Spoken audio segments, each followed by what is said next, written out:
फल कारण सेवा करे, करे न मन से काम, कहे कबीर सेवक नहीं, चाहे चौगुना दाम। अर्थात कबीरदास जी कहते हैं कि फल की इच्छा में कर्म करने वाला मनुष्य कभी भी मन लगाकर काम नहीं कर सकता, क्योंकि उसका पूरा ध्यान कर्म करने के बाद मिलने वाले फल पर ही लगा रहता है। कबीरदास जी ऐसे मनुष्यों को सच्चा सेवक नहीं मानते और ऐसे व्यक्ति केवल फल पाने की इच्छा से ही कोई कर्म करते हैं, चाहे वो मनुष्य ही क्यों ना हो। कई बार मनुष्य पूजा पाठ इसलिए करते हैं ताकि उनकी इच्छाएं पूर्ण हो सके। जब निष्काम भाव से पूजा की जाती है, बिना कुछ मांगे पूजा की जाती है, तब भगवान वो सब कुछ प्रदान कर देते हैं जो कुछ मनुष्य को चाहिए होता है। हरे कृष्णा। मैं हूँ राधिका और आप सभी का आपके अपने YouTube चैनल पर बहुत बहुत स्वागत है। आज रसपान कीजिए आषाढ़ मास महात्म्य के अध्याय 5 का, जिसमें दशाश्वमेधिक और पेशाच तीर्थ महात्म्य का वर्णन किया गया है। देवर्षि नारद के पूछने पर श्री ब्रह्मा जी ने कहा कि नारद, गोदावरी गंगा में कार्तिकेय जी का एक तीर्थ है जो बहुत उत्तम है। वह कुमार तीर्थ के नाम से भी प्रसिद्ध है। उसका नाम सुनने मात्र से ही मनुष्य कुलीन और रूपवान हो जाता है। उसके आगे कृतिका तीर्थ है, जिसके श्रवण मात्र से सोमपान का फल मिलता है। महामुने, अब दशाश्वमेधिक तीर्थ का महात्म्य सुनो, जिसके श्रवण मात्र से अश्वमेध यज्ञ के फल की प्राप्ति होती है। विश्वकर्मा के पुत्र महाबली विश्वरूप हुए। विश्वरूप के प्रथम नामक पुत्र हुआ। उसके पुत्र का नाम भवन हुआ और महाबाहु भवन सार्वभौम राजा हुए। उनके पुरोहित कश्यप थे, जो सब प्रकार के ज्ञान में निपुण थे। एक दिन महाबाहु भवन ने अपने पुरोहित से पूछा कि हे मुने, मैं एक ही साथ 10 अश्वमेध यज्ञ करना चाहता हूँ, वह यज्ञ मैं कहाँ करूँ? कश्यप ने प्रयाग का नाम लिया और उन स्थानों पर यज्ञ करने को बताया जहाँ श्रेष्ठ द्विजों ने पूर्व काल में बड़े बड़े यज्ञों का अनुष्ठान किया था। राजा के यज्ञ में बहुत से ऋषि ऋत्विज हुए। पुरोहित ने एक ही साथ 10 अश्वमेध यज्ञ आरंभ कर दिए, किंतु उनमें से एक भी पूर्ण नहीं हो पाया। ये देखकर राजा को बड़ी चिंता हुई। उन्होंने प्रयाग छोड़कर अन्य स्थानों में उन यज्ञों का आरंभ किया, किंतु वहां भी विघ्न दोष आ पहुंचे। इस प्रकार अपने यज्ञों को अपूर्ण देखकर राजा ने पुरोहित से कहा, देश और काल के दोष से अथवा मेरे और आपके दोष से हमारे 10 अश्वमेध यज्ञ पूर्ण नहीं हो पा रहे। ऐसा कहकर दुखी हुए राजा भवन अपने पुरोहित कश्यप के साथ बृहस्पति जी के ज्येष्ठ भ्राता संवर्त के पास गए और इस प्रकार बोले कि भगवान, मुझे ऐसा कोई उत्तम प्रदेश बतलाइए जहां एक ही साथ आरंभ किए हुए 10 अश्वमेध यज्ञ पूर्ण हो जाए। तब मुनिश्रेष्ठ संवर्त ने कुछ काल तक ध्यान करके महाराज भवन से कहा, ब्रह्मा जी के पास जाओ, वे ही उत्तम प्रदेश बताएंगे। महाबुद्धिमान भवन महात्मा कश्यप को साथ लेकर मेरे पास आ पहुंचे और हे नारद, मुझसे भी उत्तम देश आदि के विषय में प्रश्न करने लगे। उस समय मैंने भवन और कश्यप से कहा, राजेंद्र, तुम गोदावरी के तट पर जाओ, वही यज्ञ करने के लिए पुण्यवान प्रदेश है।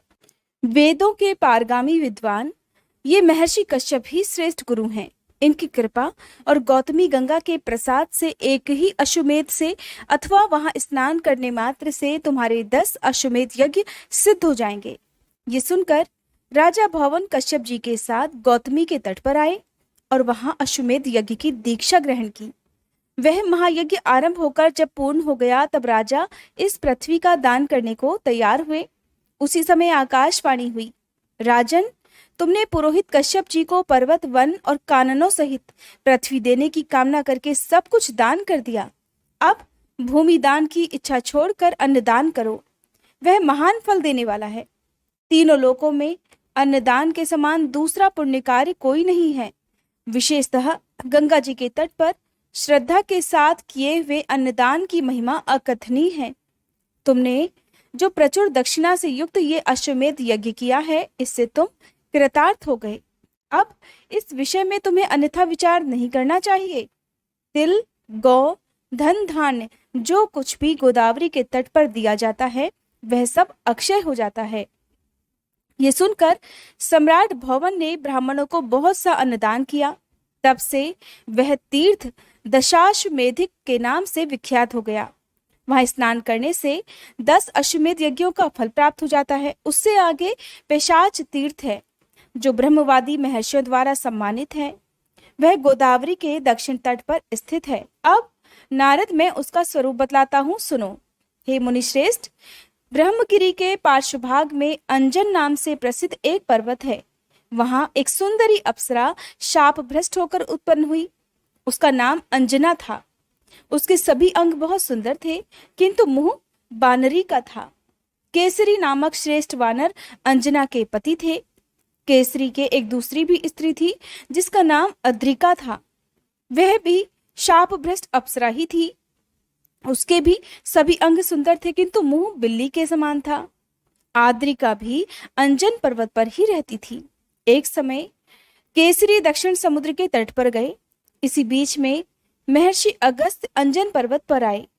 अंजना और आद्रिका दोनों ने महर्षि का यथोचित पूजन किया, जिससे प्रसन्न होकर महर्षि ने कहा, तुम दोनों वर मांगो। तब वे कहने लगी, मुनीश्वर, हमें ऐसे पुत्र दीजिए जो सबसे बलवान, श्रेष्ठ और सब लोगों का उपकार करने वाले हों। तथास्तु कहकर मुनिश्रेष्ठ अगस्त्य दक्षिण दिशा में चले गए। कुछ काल के बाद अंजना ने वायु के अंश से हनुमान जी को जन्म दिया और अद्रिका के गर्भ से नैऋति के अंश से पिशाचों का राजा अद्रि उत्पन्न हुआ। इसके बाद उन दोनों स्त्रियों ने उक्त देवताओं से कहा, हमें मुनि के वरदान से पुत्र तो प्राप्त हुए, किंतु इंद्र के शाप से हमारा मुख कुरूप होने के कारण सारा शरीर ही विकृत हो गया है। इसे दूर करने के लिए हम क्या उपाय करें, इसे आप दोनों बताइए। तब भगवान वायु और नैऋति ने कहा, गोदावरी में स्नान और दान करने से तुम्हें इस शाप से छुटकारा मिल जाएगा। ऐसा कहकर वे दोनों वहीं अंतर्ध्यान हो गए। तब पिशाच रूपधारी अद्रि ने अपने भाई हनुमान जी को प्रसन्न करने के लिए माता अंजना को लाकर गोदावरी में स्नान कराया। इसी प्रकार हनुमान जी भी अद्रिका को लेकर बड़ी उतावली के साथ गौतमी गंगा के तट पर आए। तब से वह पिशाच और आंजनी तीर्थ के नाम से विख्यात हुआ। वह समस्त अभीष्ट वस्तुओं को देने वाला शुभ तीर्थ है। ब्रह्मगिरि से 53 योजन पूर्व की ओर मार्जार तीर्थ है। मार्जार तीर्थ से आगे हनुमत तीर्थ और वृषाकपि तीर्थ है। इसके आगे फैना संगम तीर्थ बतलाया है, जो कि समस्त कामनाओं को पूर्ण करने वाला है। उसका स्वरूप और फल उसी के प्रसंग में बतलाया जाएगा। आने वाले कुछ अध्यायों में आप हमारे हिंदू धर्म में प्रचलित जो भी तीर्थ हैं उन सभी की महिमा और महात्म्य का वर्णन जानेंगे कि कौन से तीर्थ में स्नान करने से किन किन फलों की प्राप्ति होती है। इस प्रकार देवर्षि नारद के पूछने पर श्री ब्रह्मा जी उनके सभी प्रश्नों का समाधान करते हुए उन्हें जो उत्तर बताते हैं, उनके आगे का वृतांत आप आने वाले अध्यायों में सुनिएगा। आषाढ़ महीने में पड़ने वाले सभी व्रत और त्योहारों की तिथि, शुभ मुहूर्त और व्रत कथा की जानकारी भी हमारे चैनल पर अपलोड होती है। अगर आपको हमारी ये जानकारियाँ पसंद आती हो, ये कथाएं पसंद आती हो, तो आप हमारे चैनल के इन वीडियोस को भी जरूर देखिएगा। और आज की ये कथा आपको कैसी लगी, हो सके तो कमेंट बॉक्स में मुझे बताना मत भूलिएगा।